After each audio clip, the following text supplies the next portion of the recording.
이 시간 같이 보실 말씀은 잠언 19장 14절에서 16절의 말씀입니다. 마태복음 25장의 말씀을 보시면 천국을 비유하여서 등을 들고 신랑을 맞으러 나간 열처녀 비유의 말씀이 있습니다. 미련한 처녀들은 등을 가졌지만 기름을 준비하지 않았습니다. 그러나 슬기로운 처녀들은 그릇에 기름을 담아서 등과 함께 가지고 있었습니다. 신랑이 더디 오자 이들은 모두가 졸다가 잠이 들었는데 밤중에 갑자기 소리가 나서 일어나 보니 신랑이 찾아왔습니다. 처녀들은 모두 일어나서 등을 준비했습니다. 미련한 자들이 슬기 있는 처녀들에게 자기들이 가진 등에 불이 꺼져가니 기름을 좀 나누어 달라고 하였습니다. 그러나 슬기로운 처녀들은 같이 나눠 쓰기에는 자기들에게 너무 부족하니 기름을 파는 자들을 찾아가서 너희가 쓸 것을 사는 게 좋겠다라고 이야기했습니다. 이 미련한 다섯 처녀들은 그제서야 기름을 사러 갔습니다. 이들이 기름을 사러 간 사이 신랑이 왔고 기름이 준비된 다섯 처녀만이 혼인잔치에 들어가게 되었습니다. 그리고 그 혼인잔치의 문은 닫혔습니다. 천국도 이와 같다는 것입니다. 신부는 우리를, 신랑은 예수님을 의미합니다.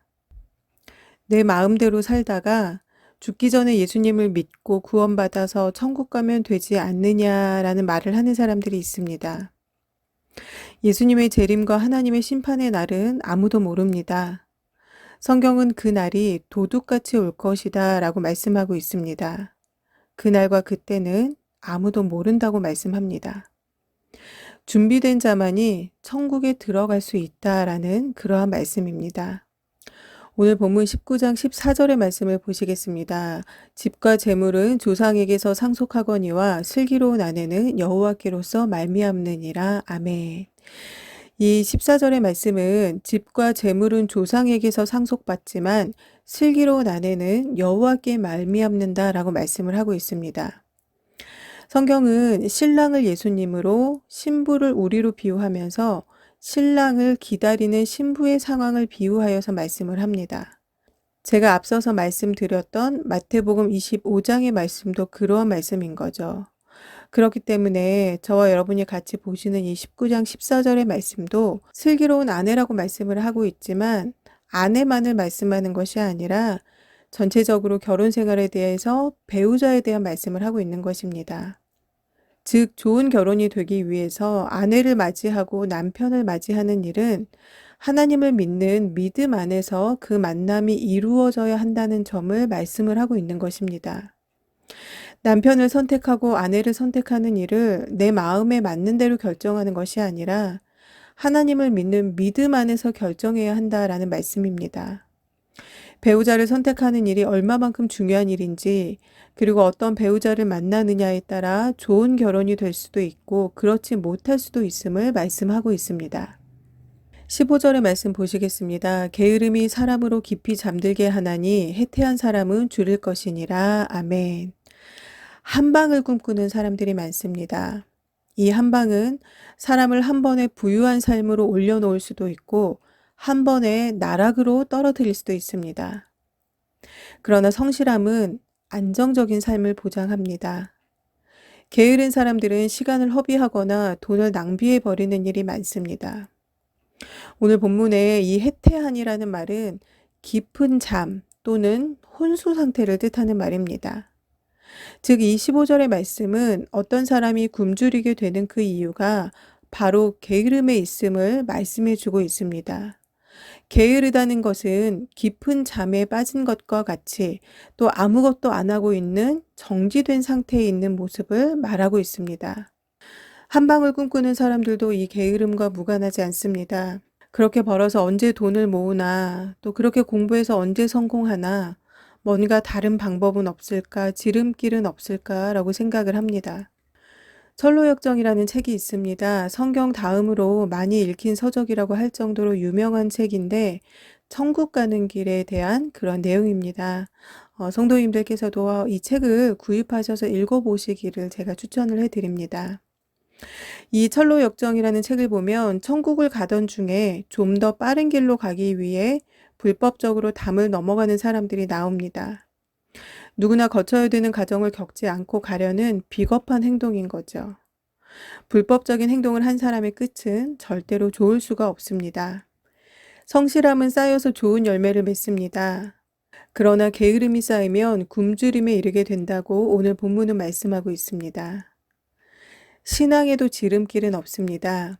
남들이 다 가려고 하는 없지만 사망의 길이 아닌 좁고 협착하여서 찾는 자가 적지만 생명의 길을 선택하는 자가 바로 천국의 길을 향해 가는 사람입니다. 매일매일 골고루 영양소가 섭취된 식사를 하는 사람은 건강합니다. 그러나 굶다가 한꺼번에 몰아서 식사를 하는 사람은 몸에 문제가 생깁니다. 신앙도 이와 같이 예배와 기도와 찬양과 교제와 봉사와 헌신과 나눔, 이러한 모든 것들을 골고루 실천할 때에 건강한 신앙으로 자라게 됩니다. 또한 매일매일 말씀과 기도 생활을 할 때에 균형 있는 신앙생활을 할 수가 있습니다. 16절의 말씀 보시겠습니다. 계명을 지키는 자는 자기의 영혼을 지키거니와 그 행실을 삼가지 아니하는 자는 죽으리라. 한 남자가 자신의 직업을 의사하다고 거짓말을 하고 자신이 가진 재산을 많이 부풀려서 결혼을 한 이후에 도망하고 이런 일을 반복적으로 한 행위, 이러한 사건이 기사화가 되었습니다. 이 남자가 접근한 여성들은 대부분 가정이 어렵거나 아픈 상처를 가진 사람들이었습니다. 남자는 이러한 상처를 가진 여성들에게 접근하여서 결혼을 한 후 돈을 갈취하여 도망하는 일을 반복하였습니다. 여성들은 모두 충격에 빠졌고 이 남자의 거짓말에 모두 감쪽같이 속을 수밖에 없었습니다. 범죄를 저지른 남자는 병원에서 일을 하긴 하였지만 의사는 아니었습니다. 그리고 그가 자기 집이라고 보여준 호화찬란한 집은 숙박업소로 대여가 가능한 고급 주택이었습니다. 이 남자의 행적을 파헤쳐보다 대학 시절까지 알아보게 되었는데 그때부터 이미 거짓말을 하는 것이 일상화가 된 사람이었습니다. 세상은 살아볼 만하다라고 말할 정도로 인간이 누릴 수 있는 최상의 것들이 너무나 많습니다. TV에서는 유명인들의 호화로운 집과 취미 생활들이 24시간 채널을 돌릴 때마다 방영되고 있습니다. 그러한 영상들을 보다 보면 그렇게 살지 못하는 삶은 마치 정상적인 삶이 아닌 것 같은 그러한 착각을 불러일으킵니다. 날마다 좋은 음식을 먹고 멋진 휴양지로 여행을 가고 저렇게 살아야 사람답게 사는 것 아닌가 하는 그런 착각을 하게 만듭니다. 그러나 실제 평범한 우리네의 삶은 그렇지 않습니다. 보고 듣는 것이 많은 세상에서 사람들은 점점 괴리감을 느끼면서 영혼이 피폐하게 됩니다. 영혼이 피폐해지면 자격지심이 많아지고 분노가 많아지며 현실감이 떨어지게 됩니다. 현실을 부정하면서 자기 삶을 부풀려서 말하거나 급기야는 정말 자기가 그러한 사람이라고 착각하는 상황에까지 이르게 됩니다. 영혼이 건강하지 못하게 되면서 병들게 되는 것입니다. 오늘 본문 16절의 말씀은 계명을 지키는 자가 자기의 영혼을 지키며 그 행실을 삼가지 아니하는 자는 죽는다라고 말씀하고 있습니다.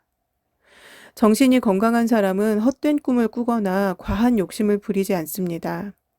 헛된 꿈을 꾸거나 과한 욕심을 부리는 사람들은 실제로 그것을 이루는 것이 불가능하기 때문에 거짓말을 하거나 잘못된 범죄를 저지르게 됩니다. 사랑하는 성도 여러분, 건강한 영혼을 소유하시기를 바랍니다. 이 건강한 영혼은 하나님의 말씀과 함께 할 때에 지켜집니다. 아무리 물질이 많아도 영혼이 건강하지 않으면 그 삶은 행복하지 못합니다. 그러나 소유가 적어도 영혼이 건강하면 작은 것에도 감사하며 늘 기쁘고 행복하게 살 수가 있습니다. 건강한 가정도, 건강한 신앙도, 또 건강한 영혼도 모두 하나님의 말씀 안에서 이룰 수가 있습니다. 오늘은 3월의 첫 번째 날입니다. 3월 한 달도 하나님께서 주시는 매일의 말씀과 기도 생활을 통해서 건강한 가정, 건강한 신앙, 또 건강한 영혼을 소유하시는 축복이 모든 성도님들의 가정 가운데 임하시기를 바랍니다. 오늘 하나님께서 주신 말씀을 같이 읽으신 후에 기도하도록 하겠습니다. 집과 재물은 조상에게서 상속하거니와 슬기로운 아내는 여호와께로서 말미암느니라. 게으름이 사람으로 깊이 잠들게 하나니 해태한 사람은 줄일 것이니라. 계명을 지키는 자는 자기의 영혼을 지키거니와 그 행실을 삼가지 아니하는 자는 죽으리라. 아멘. 다 함께 기도하시겠습니다.